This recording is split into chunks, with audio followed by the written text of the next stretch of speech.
વિદ્યાર્થી મિત્રો, આજે આપણે ધોરણ 6 ની અંદર વિષય પલાસની અંદર એટલે કે ગુજરાતીની અંદર પ્રશ્ન નંબર 2 કનું સંપૂર્ણ સોલ્યુશન આ વિડીયોમાં આપણે કરવાના છે। આગળની વિડીયોમાં આપણે પ્રશ્ન નંબર 2 સુધી અભ્યાસ કરી ચૂક્યા છે અને અન્ય વિષયોના પણ સોલ્યુશન આપણી ચેનલ પર તમને મળી જશે। પાઠ 12 છે, એમાં પહેલો પ્રશ્ન છે, સૈન્યને પદ્મવ્યૂહમાં જોઈને ધૃષ્ટદ્યુમ્નને શી ચિંતા થઈ? તેમાં આવશે કૌરવ સેનાએ પદ્મવ્યૂહ ગોઠવ્યો હતો। ધૃષ્ટદ્યુમ્ન પાંડવ પક્ષે હતા, તેમણે આ પદ્મવ્યૂહ જોયો। એ પોતે યુદ્ધકળાના નિષ્ણાત હતા। તેમને થયું કે સાંજ સુધીમાં પાંડવ સેના જો આ પદ્મવ્યૂહ ભેદી નહીં શકે તો મહાવિનાશ રેલાશે।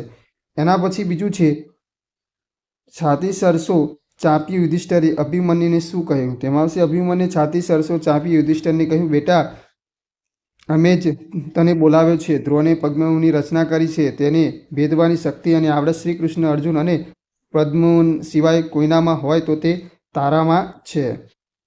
સારથી અભિમન્યુને ચેતવતા શું કહ્યું?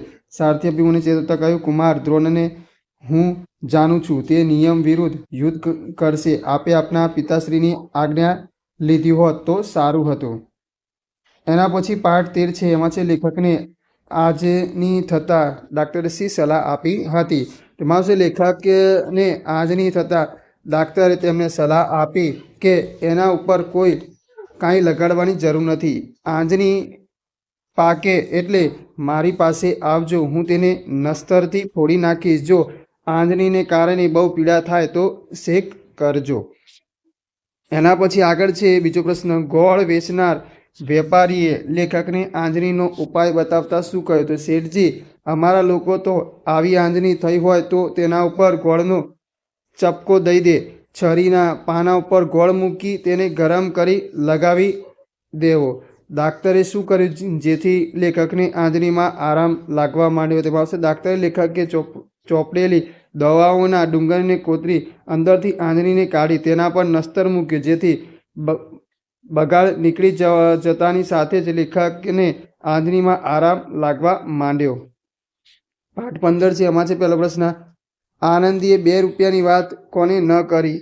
શા માટે? તેમાં આવશે આનંદીએ 2 રૂપિયાની વાત તેની માતાને ન કરી, કારણ કે તેના ઘરની પરિસ્થિતિ તે જાણતી હતી। તેથી પર્યટન માટે 2 રૂપિયા જમા કરાવવાની વાત જાણ્યા પછી માતા બિચારી જીવ બાળશે તેમ વિચાર્યું। એના પછી બીજું છે, આનંદી માતા કુટુંબનું ભરણપોષણ શી રીતે કરતા હતા? તો કુટુંબનું ભરણપોષણ કરવા આનંદીની માતા ગાજ બટન કરતા, ગાંદડા કે ઓશિકાની ખોળો સીવતા, ગલે જબ્બા કે ચણિયા જેવા સહેલા કપડાં સીવતા। તદુપરાંત તેઓ એક સ્ત્રી ડૉક્ટરના દવાખાને કામ કરતા હતા।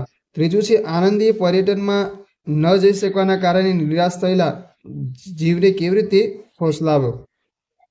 તો આનંદીએ પર્યટનમાં ન જઈ શકવાના કારણે નિરાશ થયેલા જીવને હૌસલાવતા કહ્યું હશે, ઉજાણીમાં નહીં જવાય તો શું થયું? 2 દિવસ રજા પડશે તો ઘરે બેઠા ગમ્મત કરીશું। એના પછી ચોથો છે, એ જોઈએ, એમાં છે, આનંદીનો કયો ગુણ તમને ગમ્યો ને કેમ? તેમાં આપણે લખીશું, આનંદીને 2 રૂપિયા મળવાના કિસ્સામાં તેને પ્રામાણિકતા દાખવી સ્ત્રી ડૉક્ટરને 2 રૂપિયા પરત આપી દીધા। આનંદીનો પ્રામાણિકતાનો એ ગુણ મને ગમ્યો, કારણ કે આપણે સ્વાર્થ ખાતર પ્રાથમિકતા છોડી ચોરી ન કરવી જોઈએ, જૂઠું બોલવું ન જોઈએ। પાઠ 17 છે, એમાં છે પહેલો પ્રશ્ન, વઘઈ ગામના લોકો અને તેમની બનાવટો વિશે જણાવો। તેમાં આપણે લખીશું, વઘઈ ગામમાં આદિવાસી લોકોની વસ્તી છે। તેઓ વાંસના ટોપલા, ટોપલી, પંખા તેમજ વાંસના હરણ, મોર અને કબૂતર જેવા રમકડા વગેરે હાથ ઉદ્યોગની ચીજો બનાવે છે। તેમના વાંસના રમકડાની પરદેશમાં પણ માંગ છે। લેખકે સાપુતારામાં શું શું કરવાનો લાભ લીધો? તો લેખકે સાપુતારામાં બાગ અને સંગ્રહ સ્થાન જોવાનો, મધમાખી ઉછેર કેન્દ્રમાંથી મધ લેવાનો, એક ટેકરી ઉપર ચડીને આથમતા સૂરજની સુંદરતા નિરખવાનો અને રાત્રે ડાંગી લોકોનું સમૂહ નૃત્ય જોવાનો લાભ લીધો।